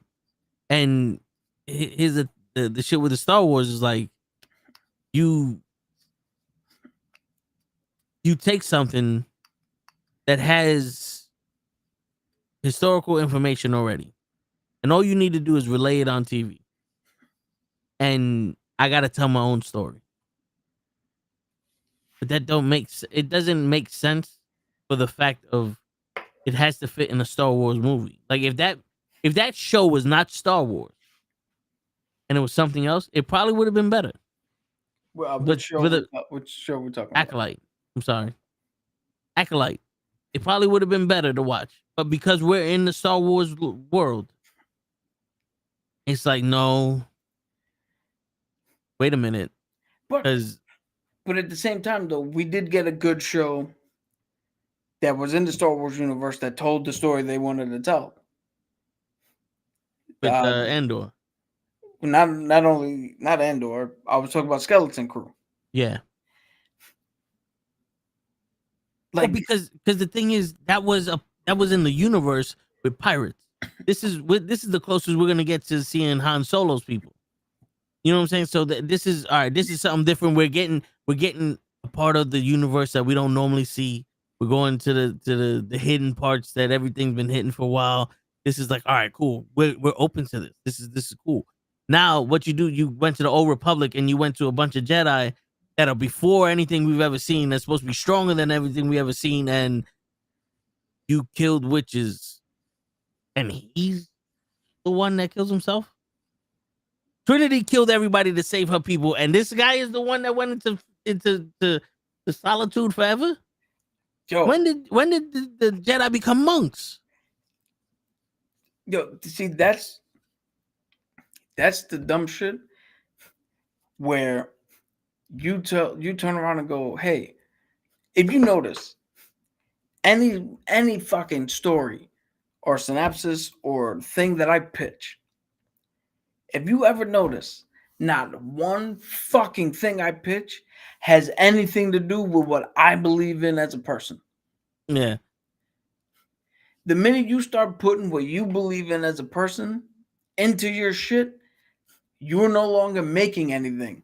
You're just having characters who don't have their own motivations. They have your motivations. Yeah.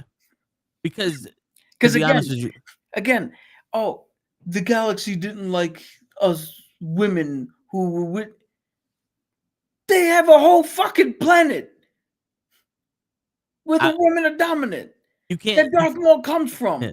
No one cares. Yeah. You can't sit here and talk about how women are different or being misused or abused or whatever when Ahsoka is one of the major characters in Star Wars, especially with the Clone Wars and all that. Princess Leia, major fucking character. The Mandalorian chicks. What's her name? Darth Makhma. No, Mon Mothma was the, what do you call it? Fuck. Sabine Wren. Yeah. God damn it. I'm gonna look it up because now it's gonna fucking bug me that I couldn't get this shit. But you know what I'm saying? Like, there's so many women in Star Wars that mean stuff that are very important. Bo-Katan. Bo-Katan. I just want to point. I haven't even gotten there yet. Yeah. Bo-Katan. Yeah. So you know what I'm saying? So it's like you're fighting a battle that is already won. You can't sit there and talk about race in a show that has multiple species. Yo, you want to make them hated for being witches, and they all had to get shunned? Okay, they were practicing their witchcraft, and they wound up fucking killing everybody else in their village, and started infecting most of the people on their planet. So the authority of that planet band together to get them out. And instead of them turning around and going, "Oh, woe is me, but I'm only this," they fucking hung together and went, "No, we are fucking powerful. You can't fucking stop us." And they wiped everybody out. And that's the planet they were on. Yeah. So by the time you get there, it's not a thing of, oh, everybody hated us, so we ran over here. It's no. They tried to stop us. They thought we were monsters. We seem to be perfectly fucking fine on our own. And now you're telling us we're monsters. Yeah. And we need to take. That's a more fucking compelling argument. And yet another group of legitimately badass women who are not evil, they got pushed. They pushed back harder. Yeah. When left to their own devices, they were fucking good. Somebody else came and pushed again. And now let's see what happens. And again, none of that had anything to do with my belief system. It's just what makes sense for a good fucking story. Yeah.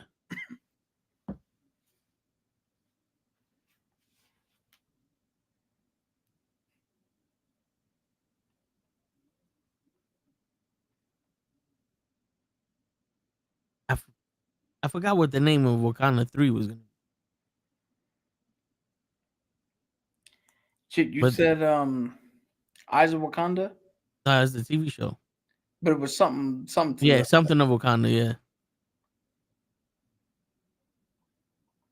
Now I'm pretty sure that movie's coming out after Doom, so I guess Doom will be the glue that holds the next generation together. I'm trying to look it up.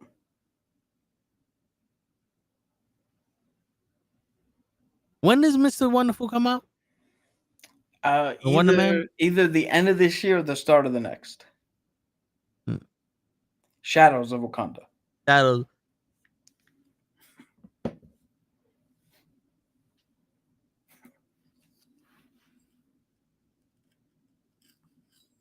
You know, I find it funny. They mentioned this, but they never really showed it. I guess this is the hidden arc of good writing and good acting, because in Civil War, Wakanda and Wakanda Forever, they mention how T'Challa was as just as smart as Siri. Siri, is it his sister? Shuri. Because in Wakanda Forever, T'Challa's girlfriend or baby mama, whatever you want to call her, I forgot her name. She goes, "Who taught you this?" To Shuri. No, was it Riri who asked that? I think it was Riri. It was like, "Who taught you all this stuff?" And she goes, "My brother did." Yeah. But they never mention, like, they never show T'Challa being as smart as Siri, like, in any way. He's just wise. But then it's also when we really see him, he's consumed by vengeance. So he doesn't give a fuck about anything. But also, then again, it's like he was smart enough to know that I gotta follow Iron Man to get to Cap. Yeah. Not then. The next time we see him in his own film, when you're the leader, you don't have time to be the scientist. Yeah. You got to defer because you got so much other shit. But it's funny how everyone knew how to use it. You know, she would come up with new technology, and people knew how to use her. I want to call them sensu beans. You know, even this girl, like the queen. Heart. Yeah, the queen was like, "Are you here?" Talking to the AI, and he goes, "Yes, my queen." Like the AI knew she was the queen, and to address her as "Yes, my queen," and he was able to help her, and she knew what she was looking for. You know, it's almost like this is the simplest way to go. This is a land full of technology, and everyone in here knows how to use it. Where America is the land of technology, and our parents don't know how to use our remotes. You know what I'm saying? I used to tell Dad all the time, like, you were born before this shit was invented, which means you were here through the first iteration all the way up till now. How do you not know how to use this? It got simple. There's pictures on it. There's motherfucking babies born now who learn how to do fucking tablets. You don't know how to fucking. Yo, do you know? I'm gonna tell a dad story. I'm working, and my man called me 3 times. How to turn on Disney Plus and get to Andor. We've had a similar TV for a while now. I don't know if you could read what the fuck that says right here. Disney Plus. Yeah. 3 times for me to be like, hit the fucking button that says Disney Plus. I'm about to turn into a little Sebastian Maniscalco, you know, with my ability to do impressions. Yeah. But I was like, hit the fucking button that says Disney Plus. And then go to the section where it says Star Wars and look under A. Like Look under A.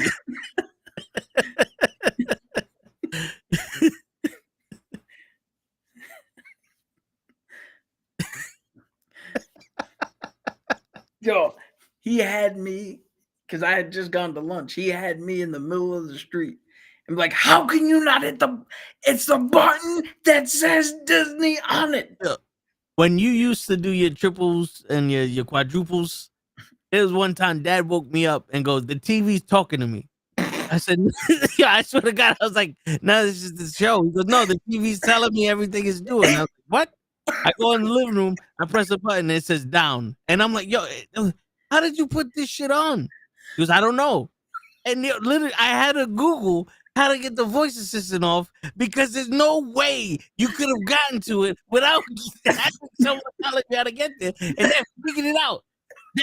That was like, I'm trying to watch ESPN, and he turned on magnification and a voice assistant. And I'm like, how did you do this? When there's a fucking the button says source on a hit the source, and you look at the picture that says ESPN. How did you magnify this shit? And what made you think if I press the wrong button and something pop up, I don't know this, I'm gonna keep pressing buttons until I get to where I'm going? like, what? Yeah, it's like, all right, I want to turn on channel 11. You have 30 seconds until the TV blows up. Well, if I press this button now, will it get there? You have 20 seconds. I don't know what I'm doing. Let me press another button. How did you get the TV to blow up? I don't know. I want to get to channel 11. Did you press one? No. What the fuck did you do? It is amazing. I never got to that section again. I don't know how. The amount of time you have to look up how to even check if there are system updates for the fucking TV. Yeah. Yo, there was one time on Dad's TV, he did something. I said, "What the fuck?" Like, I was like, "Yo, in all honesty, how did you get here?" Because Dad has a Roku TV that's just fucking arrows and a Roku button. How did you get to this? It got to the point where I said, "All right, I know how to reset this TV to the factory. I reset it to factory," and that's how I had to turn off whatever the fuck he turned on, because I didn't even know what he turned on. It's like, I don't know what the fuck you did, but we're gonna factory reset this shit. Yo, we could have had a fucking thing where, yo, I can't turn this off. How did you get it? I don't know. Fuck it. Vic, come with me. We gotta buy a brand new TV. We don't know what the fuck to do anymore. YouTube channel. Hey everybody, we're back at Best Buy buying another TV. We got our father put the shit on green mode. Like, what? It's like now everything is infrared, and it detects when there's an overload circuit in the house three down from us, because we're sharing the same power source. I don't know what the fuck's going on, but we had to get a new TV, everybody. Yeah, we had to get a new TV because somehow we took the Allspark out, and instead of handing it to Ultra Magnus, he handed it to Cup, and now we don't know where the fuck he went. See, that's the thing. I swear to God, we ever get invaded by aliens, let the old people fuck with their technology. They'll blow that motherfucker right up. Blah! Like, I don't know what the fuck I'm doing. Let me press this. Let me press that. This. And then the aliens be like, nah, get the fuck out of here. I gotta go. Yeah, people touch too much shit. And it's funny because it was harder. The other boxes were harder. You had to physically press buttons to get, and then like scroll and like put an antenna. This is Disney Plus. Press this button right here. Okay. How did you blow the fucking capacitor to the TV? Yo, that just reminded me when that time I was just talking. Yeah. I'm hearing him now. Right? At one point. And I'm like, yo, hit the Disney Plus. Boom, boom. I was like, that's Netflix. He's like, no, it's not. It's Disney. I was like, okay, what's on the home screen? Does it say Star Wars? No. Does it say this? No. All right. Does it say, I forgot what show it was at the time that he was watching. But I was like, does it say that show? He's like, yeah. I was like, where's that show on? He's like, on Netflix. I was like, then you're on Netflix.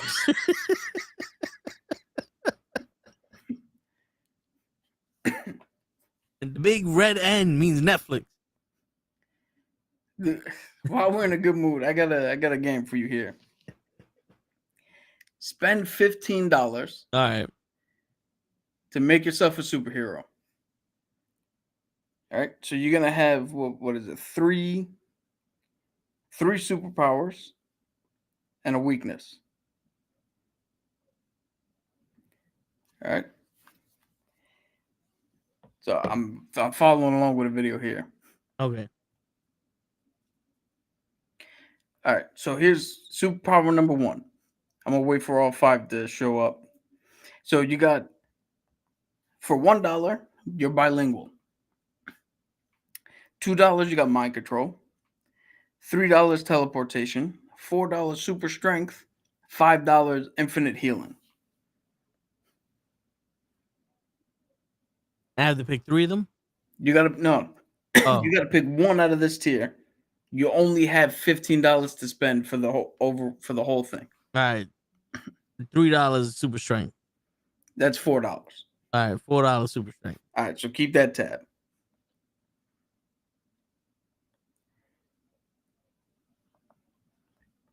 All right, level 2 power. For $1, you get weather control. $2 X-ray vision. $3 time manipulation. $4 invisibility. $5 super speed.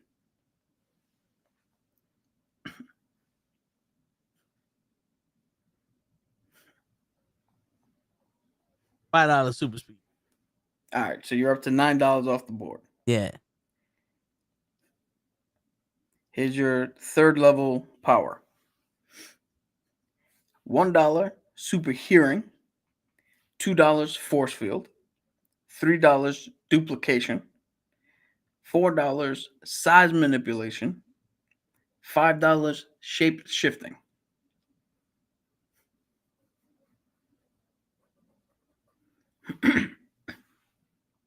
Force field. All right, so that's $2 off the board. And then All the right. last one is your weaknesses. Oh, and I went too far.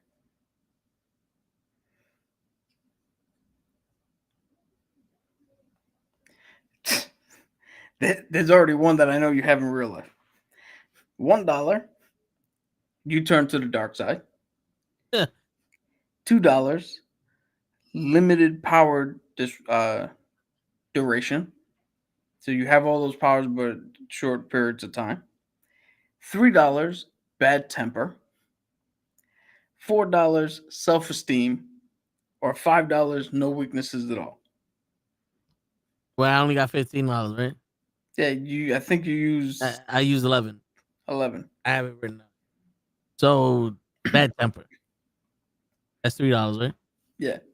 All right. Then you got. So I got change. $1 left. You can buy an Arizona iced tea. It depends. In the Bronx, yeah. Anywhere else, it's $1.25.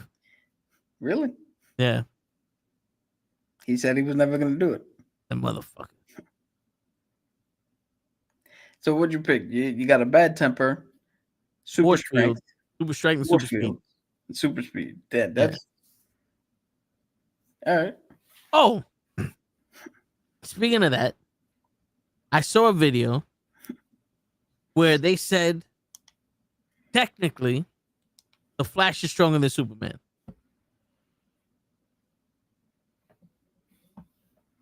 Okay. Explain. I was gonna ask you to because that's all they said. The Flash was stronger than Superman. So I don't think they mean technically. I think they mean theoretically. Okay. Because the Flash can't outright pick up a car. Like if he just grabbed the car and tried to pick it up and throw it, he can't do it. But what he can do is move fast enough that to build inertia and lift to take the car off the ground and fling it somewhere. Which is technically not super strength, but it does take some show of power to do.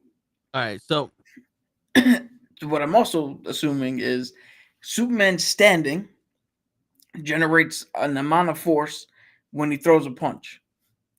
And the Flash can generate more power if he starts from a running position with his speed to throw that punch. all right. So here's how the Flash, according to Google, because you're there. The Flashes can be considered stronger than Superman due to his superior speed, which allows him to deliver strikes with incredible force, manipulate the speed force, and even reverse or travel through time. While Superman is more durable and physically stronger in the conventional sense, the Flash's speed allows him to bypass conventional limits or conventional limitations, and his connection to the speed force grants him abilities that outmatch Superman's raw strength. So he has super velocity, where the Flash top speed is faster than Plink Instant. Instant was a Planck, PLANCK. Oh, I think that's that's like some sort of time measurement, Okay, like like a parsec. okay. Where while Superman is much slower, this immense speed advantage is the foundation of his power. Then the Flash has infinite mass punch. By accelerating to near light speeds, the Flash can gain the mass of a white dwarf star and deliver an attack of immense force that could defeat almost any opponent, including Superman. By that definition alone, Thor's stronger than the Flash. Thor is stronger than the Flash because he was, Mjolnir was forged in the heart of a dying star. yeah. He has he can get up to the strength of a star. That's Mjolnir. So wait, you saying Thor is stronger than Superman Than the Flash. than the Flash? Or just as strong.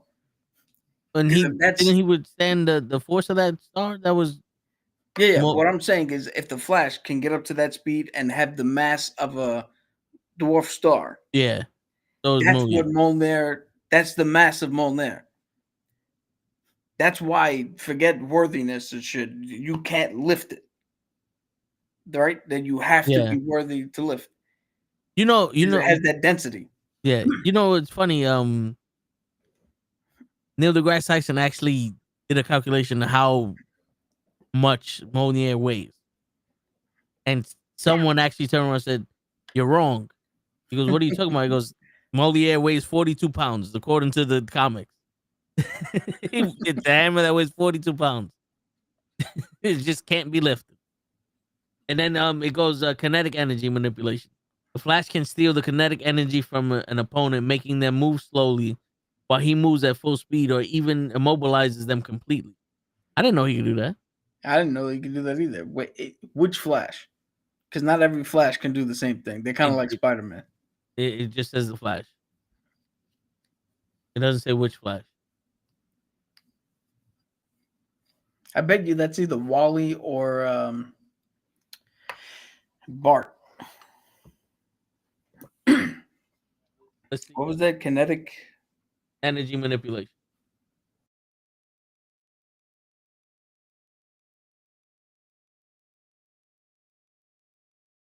Wally West. Wally West was Wally West is a Flash known for his kinetic energy manipulation or speed steal ability, which allows him to absorb kinetic energy from opponents, slowing or completely immobilizing them while he maintains his own speed. This power is also listed as a capability of Jay Garrett. Ooh, nice. But come on, do I know my shit or do I know my shit? Oh yeah.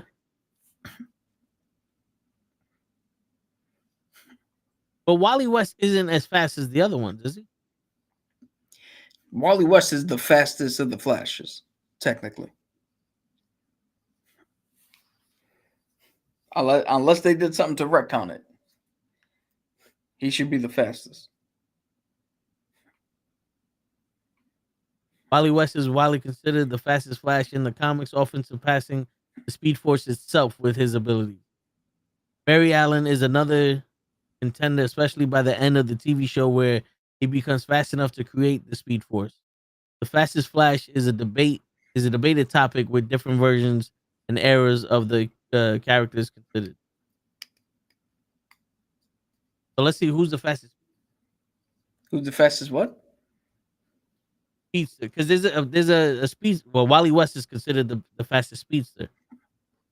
But isn't there somebody, the runner, right?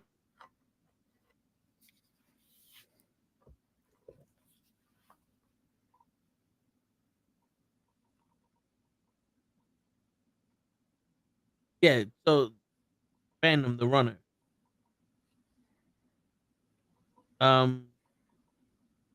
He's billions of years old, elder of the universe, the last surviving member of his race. Superhuman strength, speed, and durability, flight.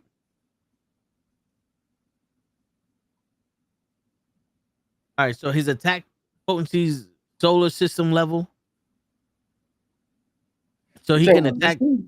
He has the solar. He's gold. Yeah, this guy. Yeah. His speed is massively FLT. What's that? Outpace the Silver Surfer and is one of the swiftest characters in Marvel. Lifting strength, stellar, stronger than the Silver Surfer. Striking strength, solar system class. Durability, solar system level. Stamina, limitless.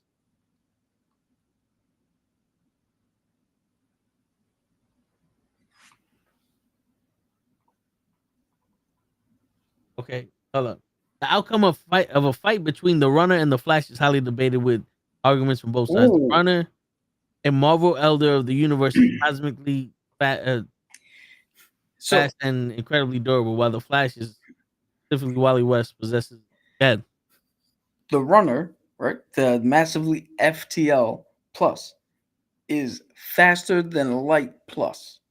Okay, He can move over 1,000 times the speed of light.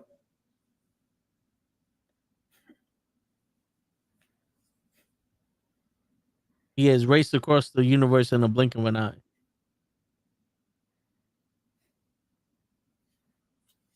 Yeah, but he's a cosmic being that's 1,000,000,000 years old. That doesn't count. Yeah, and it says that if the Runner possesses the Space Stone, his speed and power are amplified, making him nearly unbeatable in a race.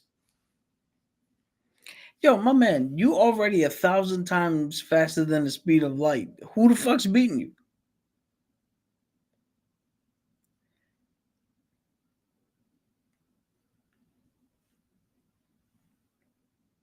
Hold on, no, look.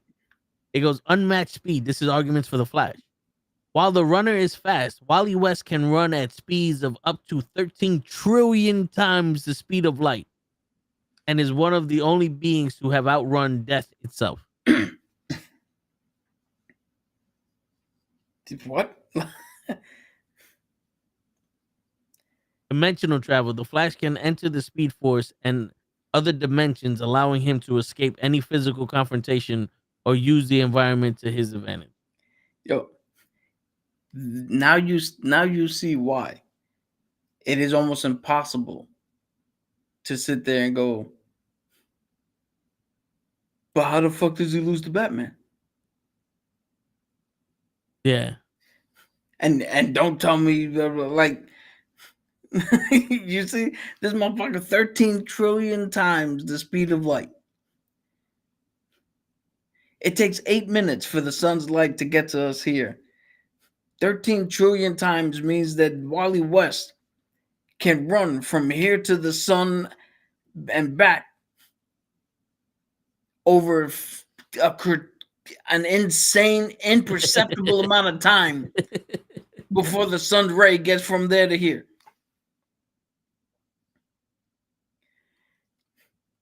About 124, 25 trillion times before the sun gets here. So that's literally me going, I bet you $10 I can get to China and back. You ready to take that bet? Yeah. I already done it. Yeah, no, yeah, that's literally with Rikishi. What's his name from Rafiki? Wally West punches you. It doesn't matter. It was in the past. Like he was so fast, he hit you 10 minutes ago. Wally West is so fast that he not only hit you in the past, but he hit you in the present and in the future. All at once. Yeah, he hit you in 3 separate time fucking zones, time fucking dilations, or whatever the fuck you want. Yeah, but all right, so that's one of those things where he has done that once. So it's like a side effect. One person had it, and we mark it down as an ability. Yeah. All right. I mean, it makes sense. Because there's no way that he would be able to maintain that speed. Yeah, you gotta. When you break the sound barrier, there's a shock wave. Remember, anything that's in motion stays in motion until it's fucking acted upon. The minute he stops, all that force that has been generated with it has to go somewhere. Yeah.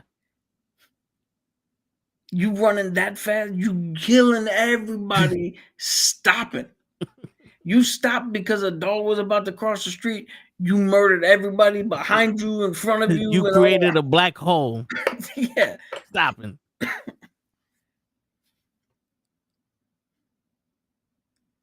At least our fastest being is a cosmic god that's been around for billions of years. Their fastest being is a guy who got struck by lightning. With Pledge, Febreze, Clorox, like And Fanta, don't you want to? and a Mountain Dew Code Red. Like, That's see. Now, when you turn around and go, who would win, the Flash or Goku in a fight? Well, Goku ain't taking the trillion hits at once. Yeah, but I didn't know he could run 10 quadrillion times faster than the speed of light. Yeah, and I don't think Goku ever got hit by a dwarf star. Fucking Jiren ain't that strong. There's no way that there's that strong. One Punch Man my ass.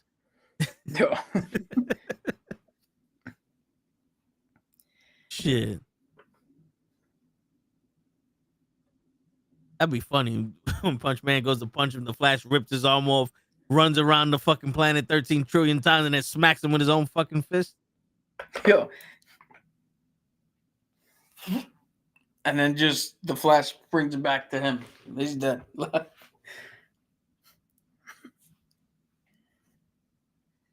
Yo, the Flash. See, this is where Neil deGrasse Tyson would have something to say, because if you run that fast, you are literally killing single cell organisms in the air. You're killing molecules. Like everything is splitting apart with the vibration of you running. The quantum realm ain't surviving it. Yeah.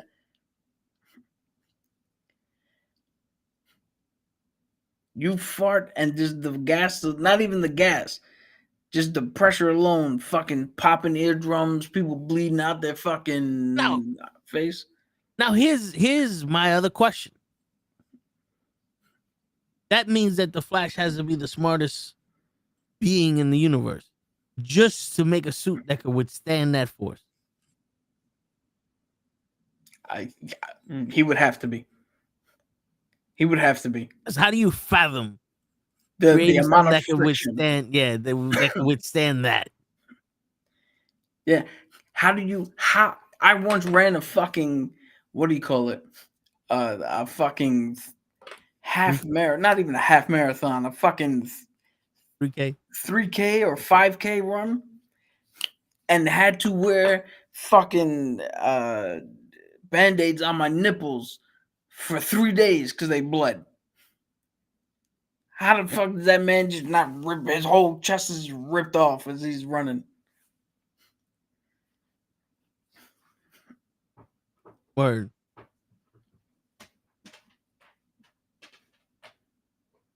Shit, it kind of makes you think now, if he gets Iris pregnant, that whole fucking birth series should be 2-3 days.